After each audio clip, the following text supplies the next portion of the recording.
And these are like $500 a year subscriptions, guys. So you're getting some inside scoops into some $500 a year intelligence softwares through just being subscribed to my channel. How much value is that?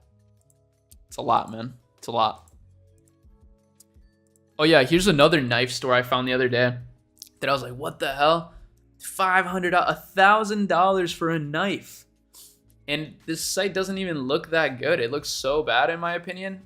And they're getting 100,000 monthly visitors selling $1,000 knives. Like, bro, there's definitely something I'm missing here, right? What do you guys think? Look at this store. Look at this. It actually almost looks cool. It looks so simple and old that it gives me like a nostalgic vibe. This is why I want to stream more, man. Whenever I don't stream for a while and then I stream, like my voice gets so strained. I don't know how people do this for like 8 hours a day. Yeah, I don't know where you're getting that information about Biaheza, but I'm gonna go look at his channel because I actually didn't see. Oh, he just posted that.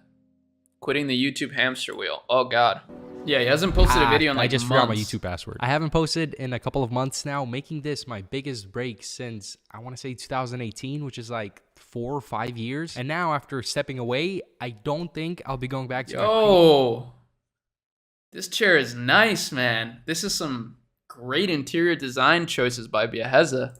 4 or 5 years. And now after stepping away, I don't think I'll be going back to my previous style of video, at least for the foreseeable future, which warrants a really interesting topic for discussion. So before I took a little break here, not even really a little break, before I stopped uploading recently, I really got into like the YouTube game, baby. we're talking shock value, challenge, analyzing retention, click-through rate, making 10 different thumbnail variations per video style. Just absolutely squeezing that retention and watch time out of the viewer. And it did fairly well. I'm doing this in the confines of the kind of finance space, which is a little niche. It's not as big of a market as entertainment or gaming or whatnot. So getting around 500k views on new uploads is not bad for, again, being in the confines of the pretty damn good, side of YouTube. So even though I kind of unlocked the method and got to enough level of understanding in regards to getting views on YouTube to where I could potentially maybe tap into a more mainstream market, I don't know if I want to go down that route. I love a good Mr. Beast video. I'll watch him in all 10 different language variants. But we've seen how the study of Mr. Beast kind of led to a lot of YouTube feeling exactly the same. This is such a good point. I'm so happy that Biaheza is making this video because, bro, okay, I don't want to be that guy, but I've been saying this for so long, and that's why my videos have stayed the same for so long, and I don't worry about any of those things. Because when I look at YouTube nowadays, I find exactly what he's saying to be true. Any video in the finance niche that you'll click on is almost exactly the same. It's edited the same. It's like basically the same information, maybe like blended in with other stuff. It's like, you can tell they're trying to just squeeze every bit of retention out of you. Like, you can just see it. And I feel like I don't like it. I mean, I watch Mr. Beast videos myself, and I think he brings up a great point. So we'll see where he continues with this. I did not expect this from Biaheza. Shout out Biaheza. Hopefully, I've actually talked to Biaheza before. I'll pull that card. I know Biaheza. We've DM'd, and he's a great guy. So I'm very excited to see whatever it is he's going to do after this. People are just replicating the same exact retention tactics, and because they're carbon copies of each other, a lot of these videos just feel soulless. Like, there's a huge Twitter community around this, down to accounts analyzing the color choices and color palettes of different thumbnails, and this study and style can work. You can get a ton of views from implementing these retention hacks and over analyzing all of this data, but in the process you're not really building community, and it just kind of feels empty. I'm sure you could tell I'm a huge YouTube consumer. I absolutely just gobble up all. Me too. I watch so much YouTube content. It's like actually ridiculous. And that's why I'm happy. That's why streaming is kind of perfect for me, guys, because I can shoot 2 birds with 1 stone. I can make content and I can hang out. Actually, it's 3. I can watch content, I can make content, and I can hang out with my community. Like, bro, that is OP. So that's what's going on right now. We're all hanging out. It's a great time. Feels like I know you guys. We're homies. So let's keep watching this. all kinds of different content, just a machine that takes in calories and spews out YouTube watch time. So I'll oftentimes find myself watching videos where I start noticing these viral retention tactics, and it just throws me off. It makes me want to click off the video because I can sense them. What's in this mystery box? Stay around till the end of the video to find out what's in this mystery box. Give me at least 10 minutes of watch time and you'll find out what's in this secret mystery box at the end of the video. You see what I mean? It just feels so inauthentic. Like you're getting manipulated into watching the video. Like you're just a cash cow getting milked for your watch time. We're like a few steps behind TikTok, where next thing you know, people are gonna start adding Subway Surfer gameplay on the sides of their videos. Maybe toss in some. That's such a funny trend. I don't know if you guys have seen that, but man, it works. I'm not gonna lie. I've watched so many videos that I would never have normally watched because they had some sort of Subway Surfer footage or some GTA 5 like custom maps that are just wild to look at. It's crazy, man. The time that we live in is really a battle for attention, and everyone's trying to milk you for yours. Family Guy clips, those Minecraft, Reddit, TikTok voiceovers, that car game. Where does this end? But my point being, I feel like going for these broader audience, broad market type videos, you slowly become more and more inauthentic, and you go on this dark path of trying to outdo yourself every video until suddenly you find yourself filming in a forest in Tokyo. And the views, although higher and higher, become more empty and more meaningless. And you kind of just start making content for the sake of content type videos. Top 5 chat GTP businesses to start in 2014, regurgitating type of videos. And honestly, that's kind of what I've been experiencing. It's a huge part in the shift in content that I'll likely be making moving forward. I don't want to make content for the sake of content, retention-centered type videos that steal 10 minutes from a million people every week. When I first started making business videos... Somebody said Family Guy clips on the landing page is the new meta. That's a good one, man. What kept me going were the thousands of DMs I was getting from people who were watching the videos, following along, making money online from them, and improving their lives. And become ultra high net worth individuals, as I have. And I don't think I want to trade that for a higher but much more meaningless and disconnected view count. It's cool, it's a huge ego boost to get a ton of views, but I'm blessed to be in a position where I don't have to do that to sustain myself financially. I don't like the meaningless nature of it, and the audience doesn't really get much out of it either. So really, there's no point. So 1, because retention-focused videos make me sick at this point. 2, I don't want to make soulless content for the sake of content type videos. 3, I don't want to make videos where I say the same thing over and over again with a new title. I think I'll be changing my approach in regards to YouTube to a more authentic, but likely inconsistent format. I was initially going to have this main channel be a big swing video type channel and have a second channel where I can upload more authentic content that I'm actually interested in, but I'm not sure that's really what I want to focus on right now, which is where my other non-virtuous, more selfish reason behind this change comes into play. When it comes to making money, I think I would much rather stick to making a bulk of it outside of YouTube, because although I've definitely... This is a great point right here, guys. Like, I feel like if I felt, I mean, I'll tell you this from a perspective of a YouTuber, right? I mean, I make tons of YouTube content. I'm a YouTuber, okay? I got my plaque over there, 100K. So I know a thing or two about YouTube, and I'll tell you this.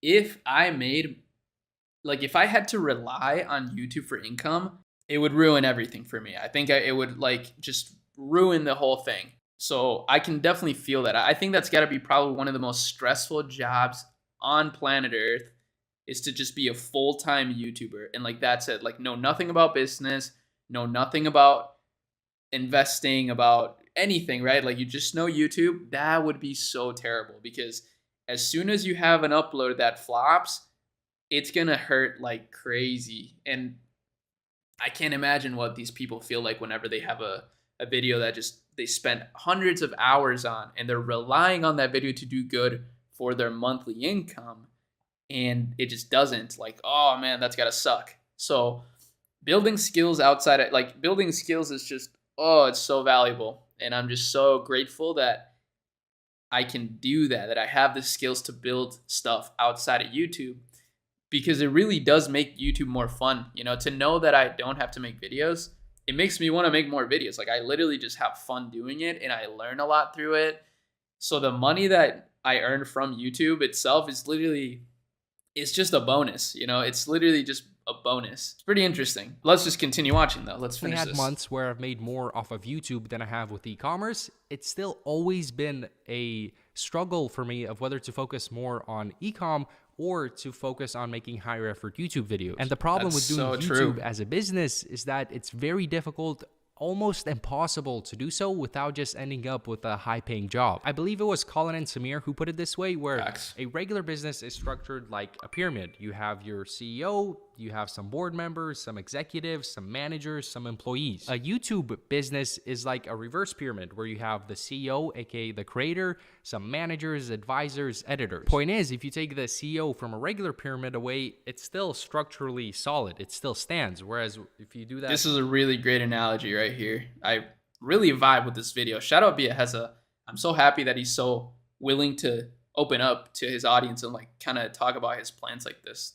With a YouTube business, you take away the creator, it tumbles. You just can't have Mr. Beast without Mr. Beast. So in making this decision, it also just makes more sense from a business perspective for me to focus on my work outside of YouTube. Because honestly, at this point, for me to grow my income with YouTube, I'd have to either get more loose with the brand deals I accept, start posting regurgitated videos every day, or go full guru mode, get predatory with course marketing, hire a sales team, and start upselling on crazy services. That's funny. You just listed all the different guru archetypes on the internet. That's hilarious. The Matrix is strong. But I will say, he's also being a bit obtuse with that. Because Biaheza, you don't have to do those things in order to grow your income. You can I think a good idea, for example, could be to build an e-commerce store that his YouTube channel would benefit from. I mean, that's so hard though. I get that. Like in the business space, it's like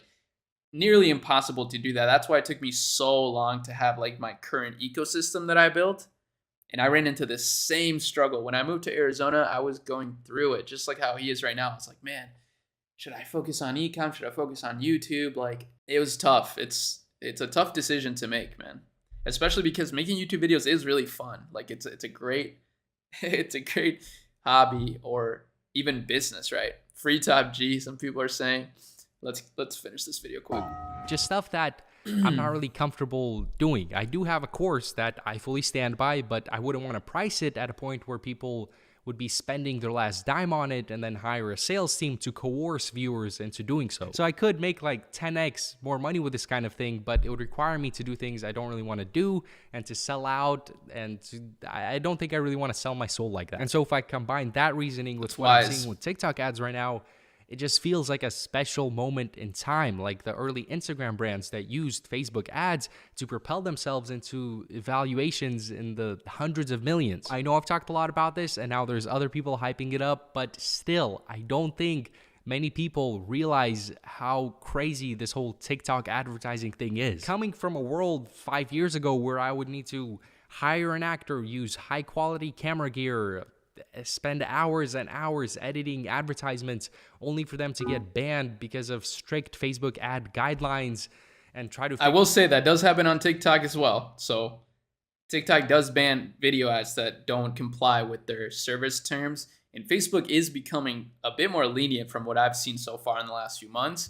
So I still think doing both is a great idea, but he's completely right. TikTok it changed the game forever, especially with the short form content format, because now every other social media has applied that.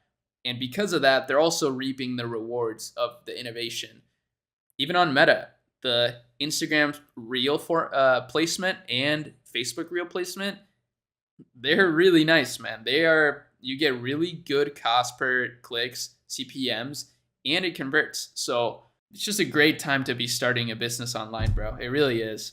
Figure out that algorithm to where now you pay someone online to film some iPhone clips with your product, run that as a non-targeted TikTok ad campaign, and it makes more money.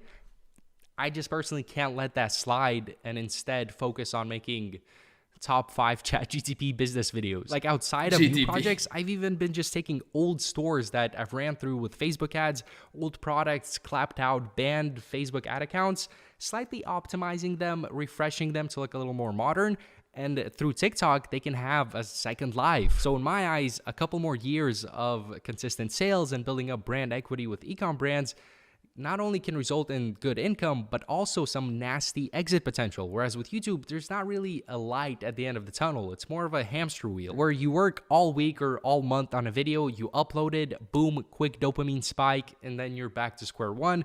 You're only really as good as your last upload. So to me, it doesn't really feel like I'm building anything. And it also doesn't come with the freedom and location neutrality that ecom provides me. So I'm just not sure I could fully execute on my ecom schemes while simultaneously working as a full-time content for the sake of content type creator for Susan.